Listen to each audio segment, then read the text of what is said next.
That's what he said with Cedric D. Sanders. 100% real, raw, and uncut. Deadass.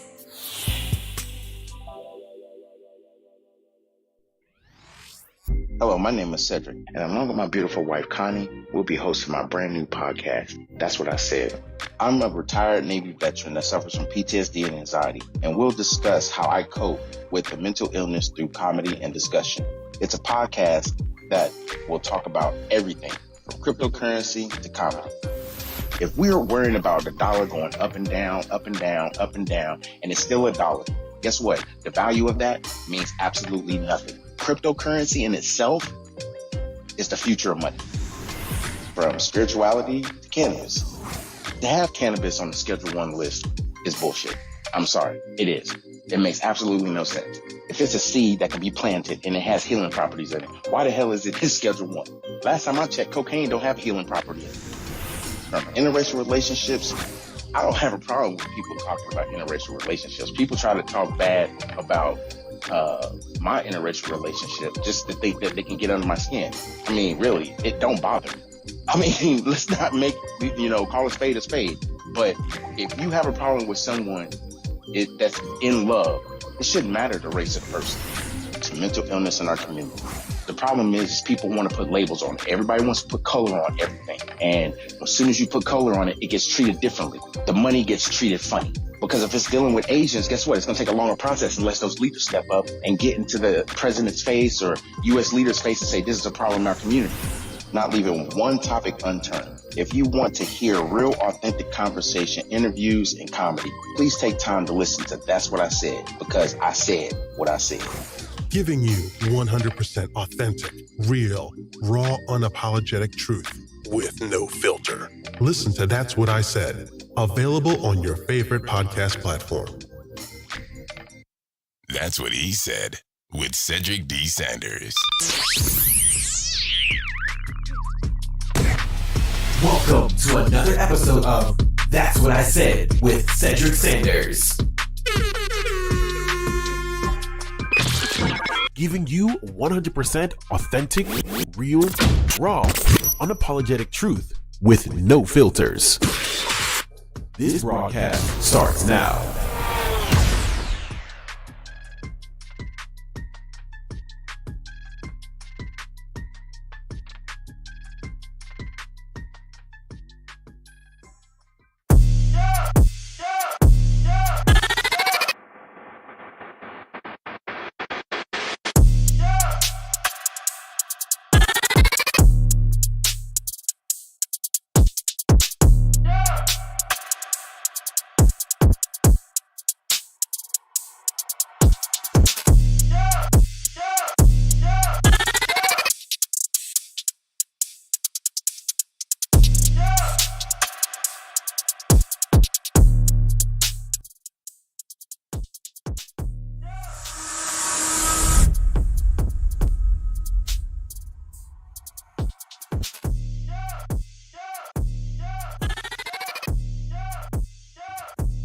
What up?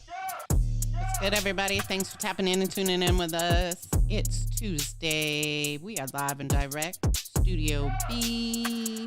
But that's what I said. Yep, we back.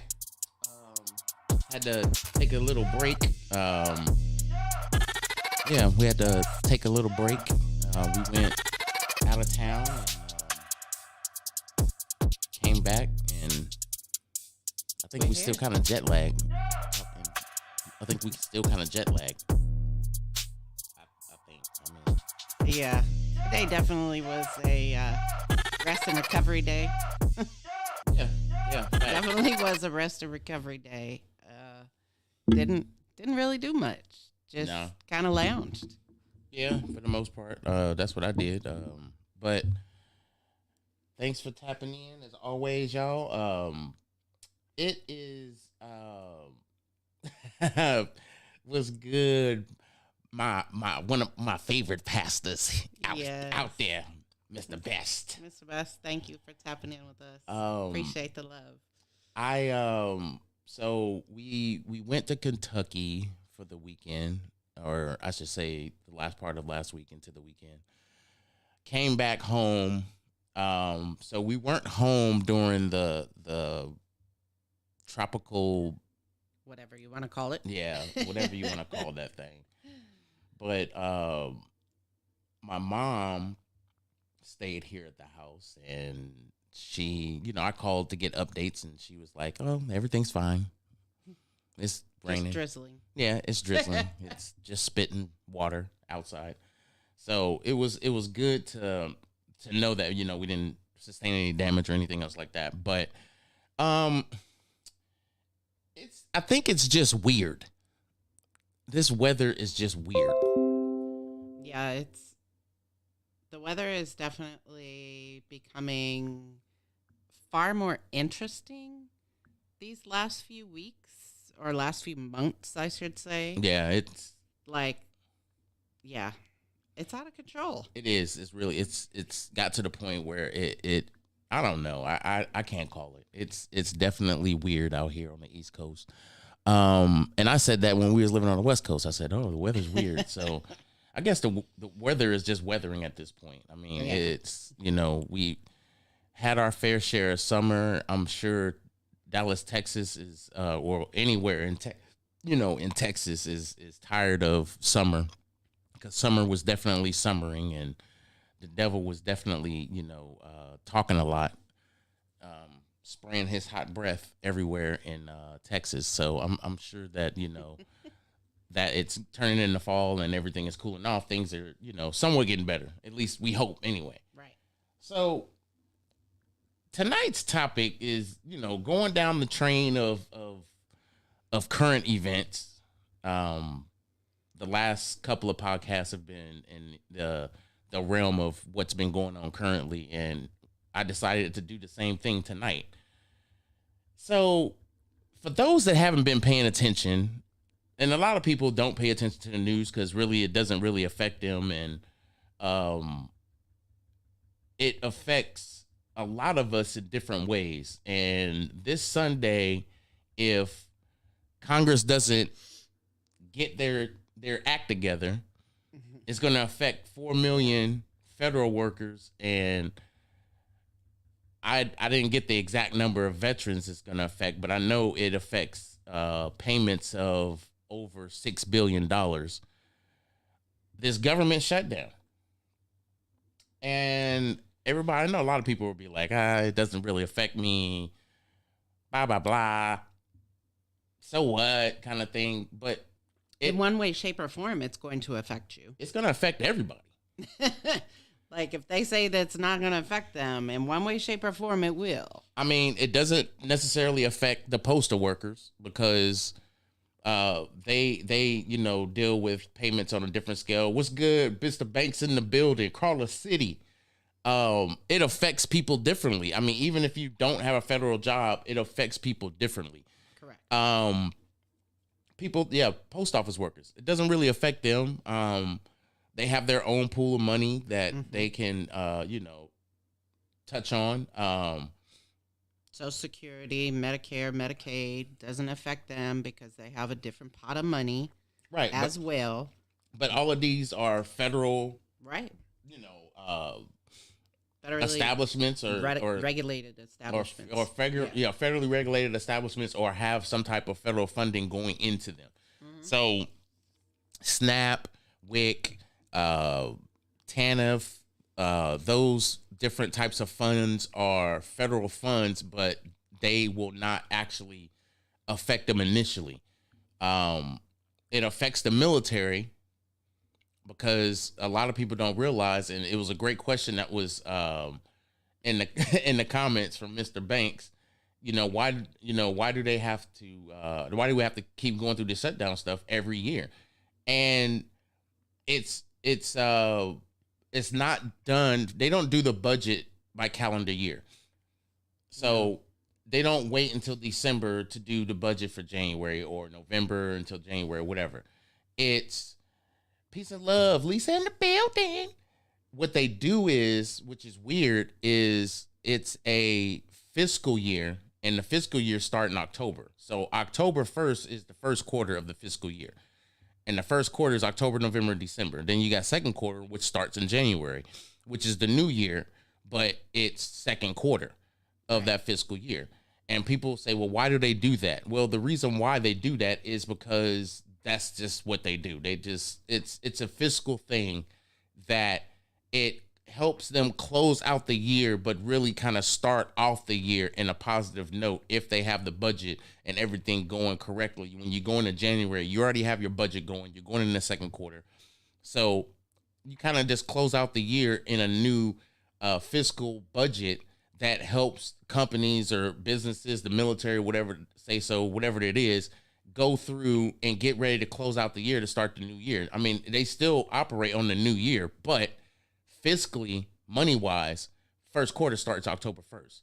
And the reason why this keeps happening every year is because they take that shit for granted. Why? Because the Constitution, what's the word that the Constitution does for Congress or all the all the people that... Yeah, so Senate and Congress and all the people that are the lawmakers and stuff, they are considered enshrined by the Constitution, and they will get paid.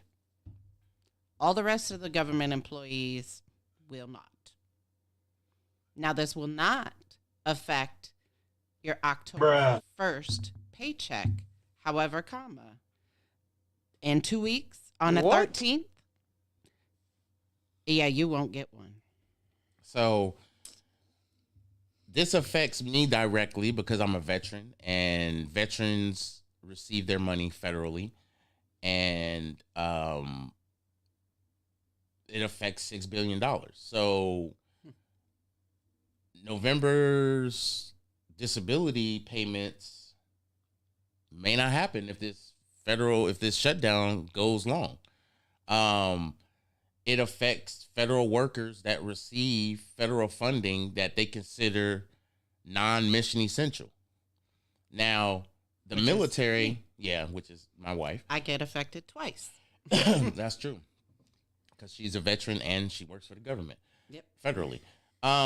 So it affects different people in different ways. And in the ways that it affects people is astonishing. It doesn't affect Congress and it doesn't affect those lawmakers because they're enshrined by the Constitution, by law, to do their job, and they get paid to do their job. Well, they're not doing their job if they're not paying the federal workers that support them, vote for them, put them in office and everything, and do these, exactly. It's just a bunch of BS. It just puts people in a worse situation financially because I don't care how you look at it. You can look and do your own research, but people that are making $50,000 to $100,000 a year are still living paycheck to paycheck. Right, exactly. Some people can say that they're not. Some people can say that they're not because they don't live beyond their means, but you're still living paycheck to paycheck. Yeah, and all this inflation and stuff that has just gone on, and they keep raising the... They keep raising the inflation, and just like Lisa said, they don't care because they getting paid. They don't care about everybody else. Oh, guess who directly gets affected but still has to go to work? The military. Guess who else directly gets affected but still has to go to work? Air traffic controllers. Law enforcement. Medical. All these people that receive federal funding still have to go to work because they have to perform life-saving tasks. Right. Exactly. And they are missing, or I shouldn't say us because I'm not part of that equation that says you should get paid. It shouldn't be a no-brainer. We should have the budget done in July. Yes. They should have the budget in July. Yes. So they're volunteering at this point. Yeah, exactly. And it's not really a volunteering. It's they're going in to do their job without a paycheck. Absolutely. And it's sad. And because that's their job. The sad part about it is the veterans that served their country, that did 20 years, that sacrificed all these things, that come home to a country. And I shouldn't say come home because basically you're not coming home because your home doesn't treat you like you're welcome. We still fight for all these benefits. And guess what? Yes. We don't even get them. Right. After 2 weeks of going into this shutdown, the VA has no funds. They basically can't operate. Yep. And they just basically laid off 7,800 veteran benefit administration employees after they approved for them to do, overtime because they fell behind on doing claims. Yeah. So it's like now the government shut down. It's like, oh, we ain't gonna pay you, but we still gonna authorize your overtime, so you still gonna stay late, but you're not getting paid.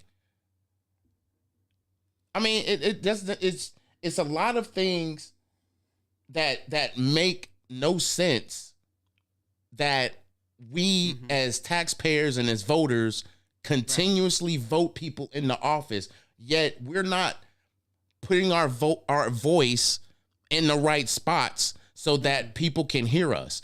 It may be constitutionally binding that, yes, we pay the people we vote in office that write these laws so that we can have a better life, to do the things that we're supposed to do as citizens of this country. Yeah. And they completely just bend over and just don't care about us. They really don't. And just like Mr. Banks has said, he said it's just basically the Crips and Bloods. It's the rich side of the Crips and Bloods. They fighting against each other. They can't come out. They can't come up with an actual budget that's going to take us into the next fiscal year, which would be October of 2024 or September 30th of 2024. They can't come out with a budget for that. So basically we sit on our hands and pray and hope, and you pray to Allah, you pray to Jesus, whatever your denomination of religion is, right? Rather you have one or not, and you just hope that they come with something sensible so that this is not part of the conversation, because this is affecting 4 million federal workers. Right. My wife included. Yep. So the funny thing about all of this is that if they pass this budget, which I'm certain that they will, because they always do, if we are furloughed for a short period of time, we will get that money back. Yeah, you'll get back pay. So that's a good thing. However, we as a government have been funded by a continuing resolution for at least the last 10 years. Everything's been a continued resolution. We have not been running on regular funding. It's been on a continuing resolution of payment. And I don't think people realize that. Even this current cycle that we're on, where we almost got shut down, it's a continued resolution. And then it was something that was going to cause a shutdown in the summertime. And they did another continued resolution until September 30th. Yep. So it makes us realize that a lot of this that we're dealing with and a lot of this that we're putting ourselves through is the systematic, and I hate to say this, systematic programming that they constantly put us in, so that you have to work a 9 to 5 regardless. You have to get a 401k, which I think is the worst program that they could have came out with. I'm not going to go there because that's a financial breakdown that I will have to do. Yeah, they keep putting Band-Aids on it. And the sad part about it is the fact that they keep putting Band-Aids on it is not healing the wound. No. They keep putting a Band-Aid on there and they rip it off, and guess what? It ain't healed. So what they do, put some more Neosporin on there and put another Band-Aid on and say, we'll check in 6 months. Yeah, because I don't know if y'all remember, but probably about 4 months ago or so, maybe 5 months ago, we talked about the debt of the government and stuff. Yeah, we're over $1 trillion in debt. Hell, keep talking. Let me pull that up. Just bear with me on this. I'll pull it up. I'm astonished at the number. And it just continues to increase and increase and increase. So we're over $1 trillion in debt as a country. As a country. 33 trillion. Oh my God. $33 trillion in debt for the U.S. national debt. That's disgusting. That is absolutely disgusting. I'm gonna get my production down, but right now you getting the ghetto version. I have to hop seats. The U.S. national debt is at 33 trillion and climbing. You can go to usdebtclock.org. No, I'm not sponsored or anything. It's just a website that I go to check on the debt. But the spending, the U.S. federal spending, actual spending is at 6 trillion. Okay. The U.S. national debt is at 33 trillion. And you see the federal tax reserve. Yeah, this is where they're getting us on the federal tax rate hikes, where they keep implementing, 0.25 or something like that. Mm-hmm. And they've done it to us 4 times this year. Just this year. 4 times.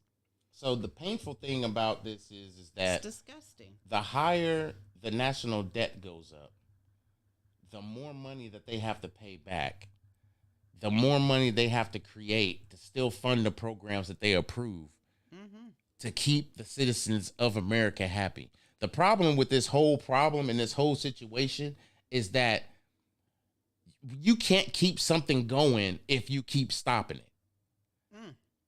You can't keep stopping it and putting Band-Aids on it and think that it's supposed to keep going to help you pay your bills off.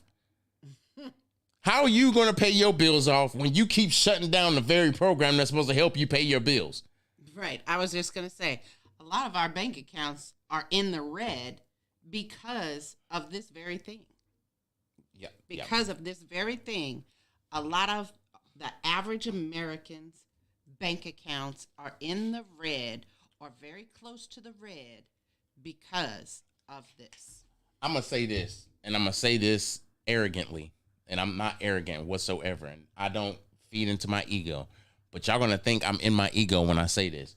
Y'all going to reference this podcast or this video when banks start shutting down.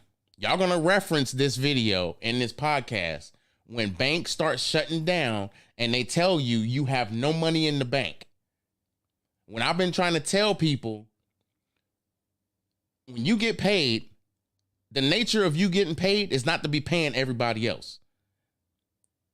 You know what the debt per citizen in the United States is? Just the debt of one citizen. We can go to the debt of a taxpayer. The debt of one citizen, one U.S. citizen, is $98,000. That's the average. The debt per taxpayer, $255,000. You realize when you buy a house, you're still in debt, right? You know when you buy a car, if you ain't bought it cash and you have to go to the bank and get a loan for it, that's debt.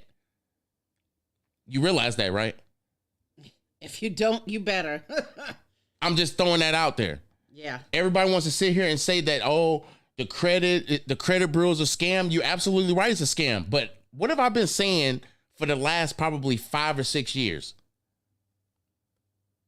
Take your money out the bank. Take your money out the bank, make good investments, and stop putting stuff on credit, or stop getting loans for things. We don't, and as Americans, we're not taught that the houses that they're building, in our eyes, they look like they're $500,000. No, they're not.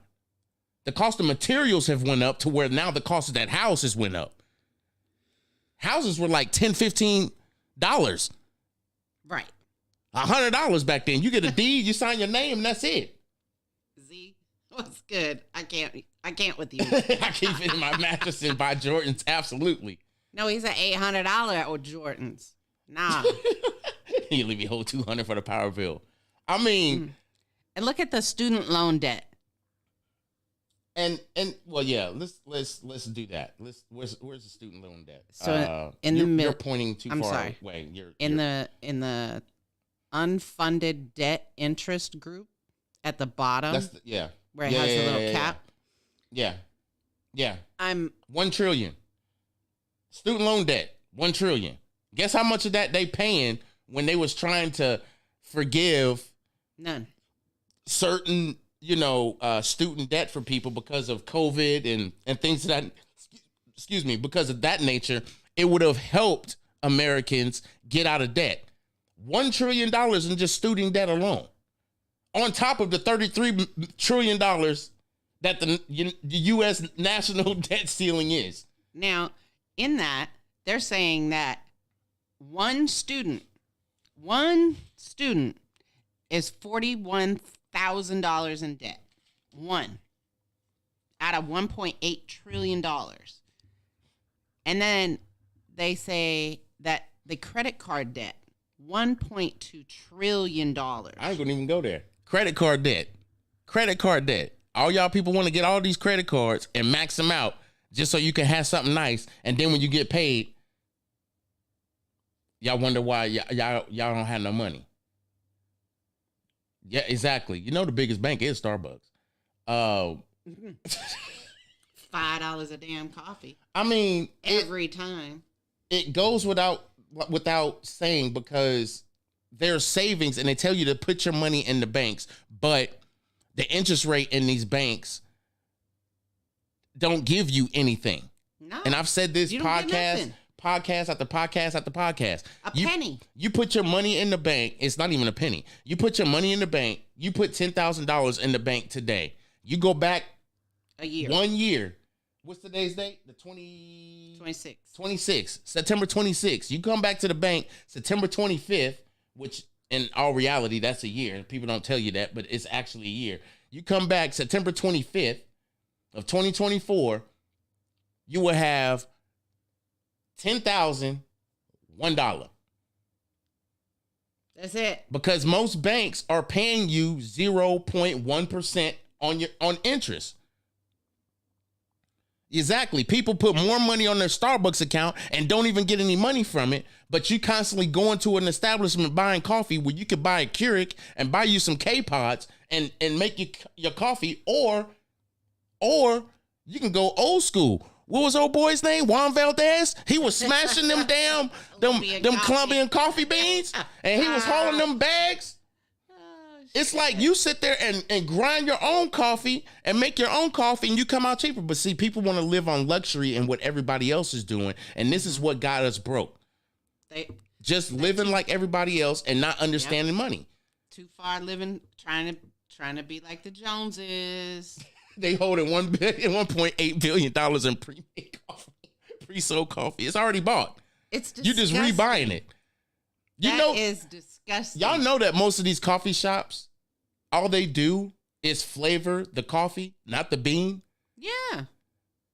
Yeah. Let me stop. Hey. I drink decaf. I don't do caffeine no more. I'll be 50 this year. I started weaning myself off of caffeine, and I'm gonna start weaning myself off a whole lot of other stuff. And Z know exactly what I'm talking about. It gets to this, and it's more for health, but a lot of it's financial as well. But your health is wealth. Yeah, it affects the wealth. It's like you could be the most wealthiest person in the world, but are you healthy?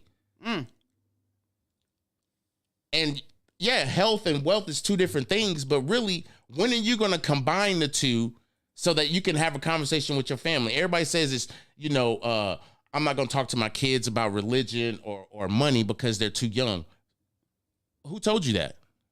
You got to start whenever you can. Our kids talk to them early. Our kids get on the phone and say, I wish you would have told us this when we was younger. Absolutely. My kids tell me that all the time. Every time we get on the phone, I wish you would have told me this. And they're in their 20s. I wish you would have told me this earlier in life, because I would have had a head start when I was in high school. I would have been working. I would have been putting money in the bank, even though I wasn't making no interest off of it. At least I could have been stacking the money. And then when I had enough money, I could have opened a bank account that had a 3 or 4%, APR.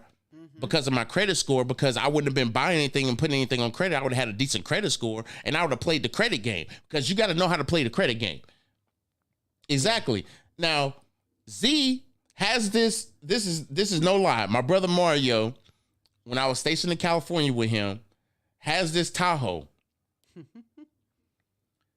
He has said this. I am not buying a new car. I do not want car payments. I want to be able to give my family the things that, you know, I had to, you know, my family had to struggle to have these things. We had it, but, you know, I want to show my family, you know, the better things in life. Right. I want to be able to, when they want to go somewhere, I want to be able to take them there. I don't never want to tell them no. I remember this conversation. Yeah, we was having a couple of beers when we had this conversation, but I remember this conversation distinctly. He was like, I am not buying a brand new car.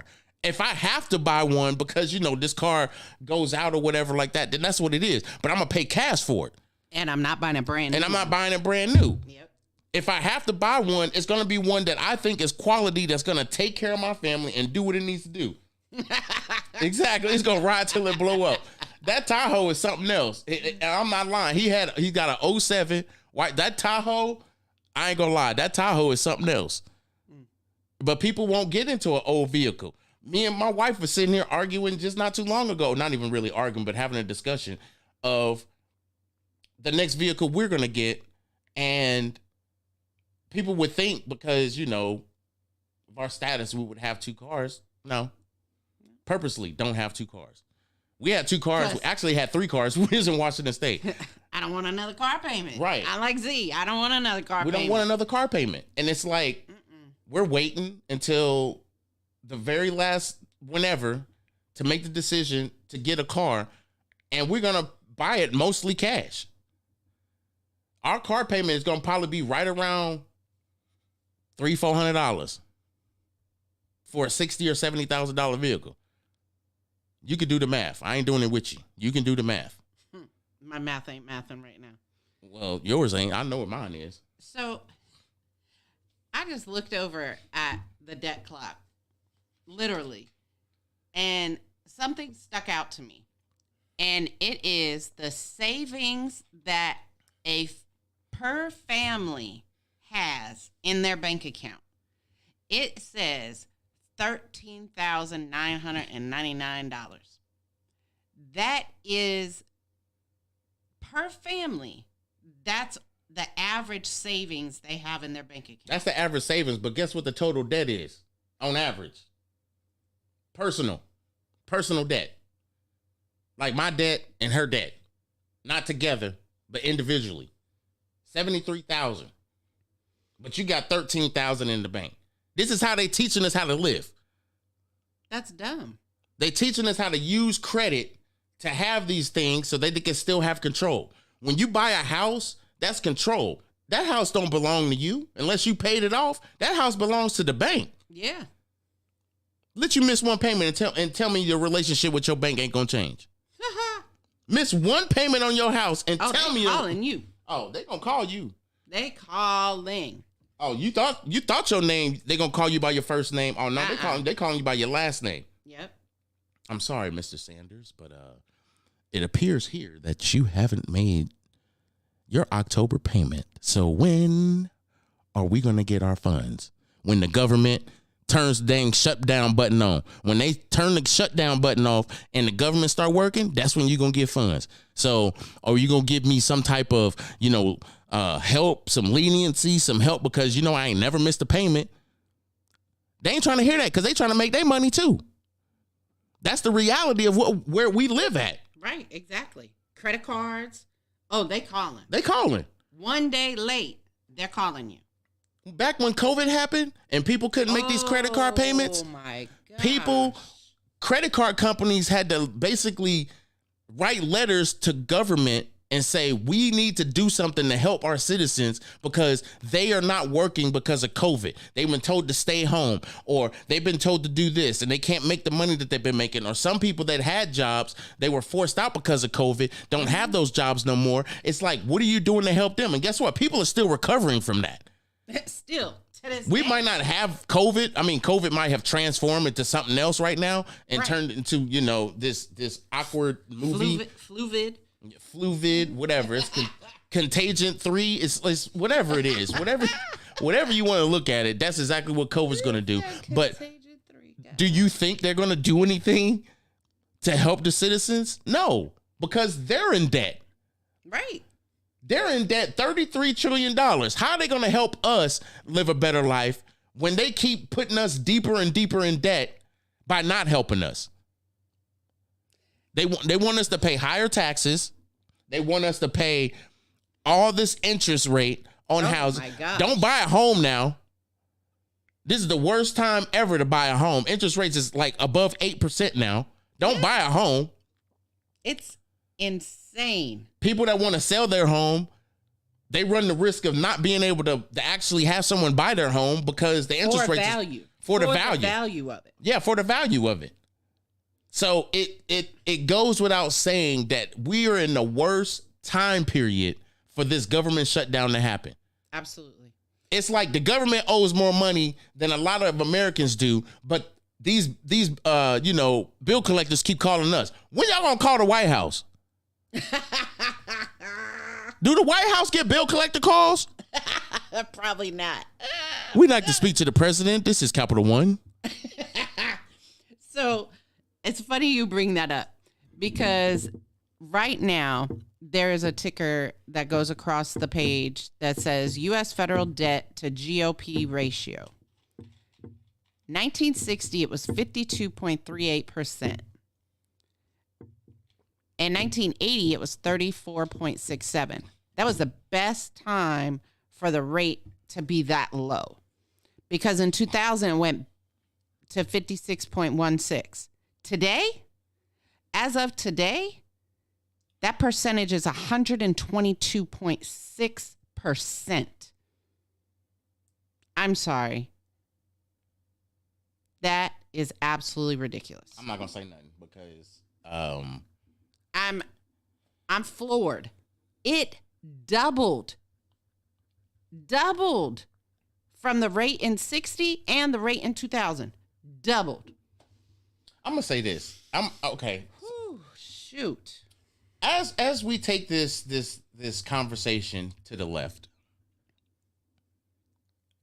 which we haven't yet, because just so you guys know, for the last 3 podcasts, I've had these tangents that I've introduced that we're going to the left. I have to get the button for it, and it's going to be a Beyonce to the left, because that's where the conversation is going to go. So no, she might come sue you. Yeah, you're right. I need to come up with something else. So I realized something, and I realized this actually months ago and just never really talked about it. And I briefly did, but never really got into it. And then when I do talk about other things related to what I'm about to talk about, very small group of people will listen to it or comment or say something about it, because we all know, I can only speak for my black people. Black people know everything. If I put a post, it's like, I know, you know, but you still one of these people that's mad because you got to get up in the morning to go work for somebody because they paying they bills before they pay you. All these businesses out here are set up in the same programming situation that everybody else is set up in. Yep. When they get their money, they get what's left over because they had to pay somebody first. Mm-hmm. Then they pay their upper people. They pay they pay the building that they're in, any other bills like lights and water and all that. And then what's left over is what you get. Yeah, the residual. Your salary. Because guess what? That's budgeted. Oh, yeah. Your salary's budgeted. I don't care who you work for. Your salary is budgeted. And you better count how much you get, because you might be getting ripped off. Count your hours. Make sure they clocking and tabbing for every hour that you work. Because if not, you're getting shorted. Since we're going left, let's sorry. Okay. I'm just playing that beginning part. Since we going down this rabbit hole, y'all realize this, that when, doesn't matter where you work, federally or not. Yep. Y'all know when you get paid, it is what they have to do. Mm-hmm. I'm speaking to black people. mainly. Even white people can listen to this conversation. Is a part of it. You know they pay people by hours because it's a structured formula that they have to fit in. If they don't pay you by hourly, like salary, they pay you commission. They have to pay you because if they don't, it's considered slavery. So contractually, because believe it or not, your job is a contract. You fail that contract, they fire you. We have been so conditioned to believe that we have to work for somebody that the money that you can get as a business owner eliminates that whole equation. Because now you being the business owner, you pay who you want to pay. If you have a home-based business, you already paying your bills, so you ain't paying nobody but yourself. At least you should be. Hello. If you own your own business and it's a home-based business, the only person you're paying is yourself. It's self-funded. Are you listening, people? Your passive income is slipping through your fingertips because we want to work for somebody else that's got to pay somebody else, that's got to pay a whole bunch of other people, that's got to pay somebody else before you get paid. But you, the hardest working, you're employee of the month, and you got to wait till the first to get your paycheck. I remember when I was growing up, we got paid every Friday. It wasn't none of this 2-week crap. Every Friday, we got a paycheck. Mm-hmm. Now they got it to the point now where they want to pay you every 2 weeks. Oh, now they got it to the point where they pay you once a month. Yeah, in some instances. You know, the one group of people that is not affected by this government shutdown is people that get Social Security. Yeah. Everybody else affected. It's crazy. In some form or fashion. Mm-hmm. So I'm not going to continue on in this conversation and beat a dead horse because y'all know where I'm going with this. I just want y'all to be aware that this is the stuff that's happening in real time, just like right now. Exactly. Just like Mr. Banks has said, you know, why did this happen every year around this time? Because we've been in continued resolution for the last year, 2 years. Longer. Yeah, it's been longer. It's probably about 6. Mm-hmm. Maybe I can regulate at least 2 to 3. But yeah, fact check. I just think that it's got to the point now where we really need to start as Americans, because we are Americans, regardless of how they racially put us up against the wall and want to diversify the way we are as people and always put us in some type of stereotypical loophole. They are controlling how we live our life based off of how we live our life. And I think we have to, as people that are on this planet and in this country, make stronger decisions on who we put in those seats that's supposed to be fighting for us. I wrote my congressman when I was dealing with my disability. Like, I was like, what's going on? It makes absolutely no sense how they treat veterans. And they responded quickly and was right there ready to work with me and told me straight up, if you don't hear from them in this time period, give us a call back and let us know. Like, I talked to the congressman on the phone. It works. You have to write letters. You have to get your congressman involved. If you vote them in office and people say, I don't vote, well, that's your fault. That is your fault. You can't complain about not having money if you don't even pay attention to who's in office. There's a lot of people that sit there and say, I don't vote. Why don't you vote? Because they don't do nothing for us anyway. But you work a job, right? You pay taxes. You know those taxes go to their paychecks, right? So why ain't you voting?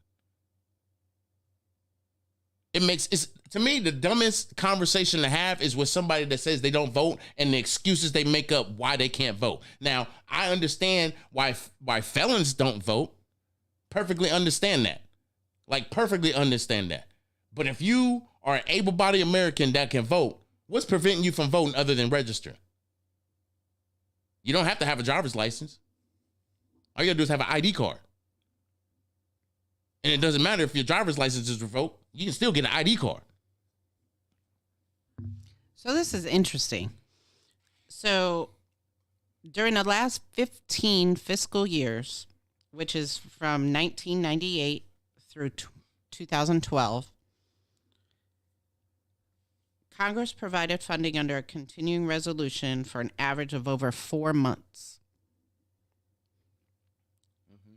That's the period for which the continued appropriations were provided in 15 years, ranging from 21 to 365 days worth.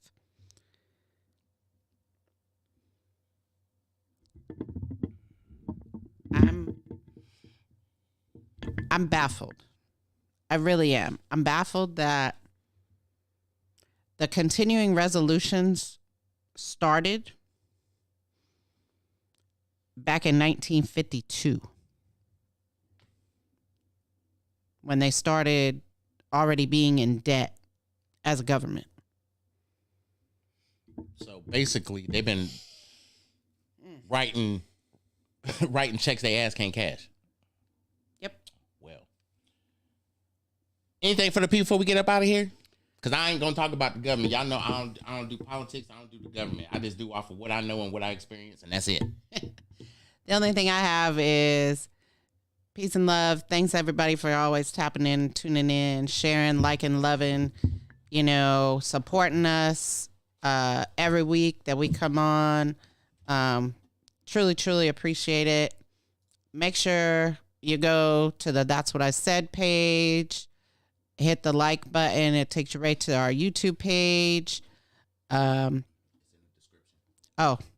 It's in the description at the very top on the YouTube page, as well as our merch website. So go check us out. Again, thanks for tapping in, tuning in. Peace and love. All right. So, as always, with that being said, y'all, we out of here. Just like Connie said, I appreciate you, Pastor Best. I really do. I appreciate everybody that took the time to listen on Facebook and YouTube. Please make sure that you take the opportunity and time to go to Spreaker.com and download the podcast app and listen to the podcast. I appreciate the love y'all give us on the video, but we really need y'all support and listening to the podcast. Wherever you get your podcast, type in That's What I Said and listen to the podcast. I listened to like 4 podcasts while we was in Kentucky. Yes, I listened to my stuff. I listened to it. I love y'all to life. Yes. Lisa, I can't wait till November. Everybody that tapped in and tuned in, thanks, even if it was for 5 minutes. I appreciate it. And we're going to see y'all on Saturday with something hype, something probably that's going to light fire into y'all. We're going to have to get this money right. So I'm going to bring back some of these money conversations because we need it. So peace and love to y'all. We out of here. Peace.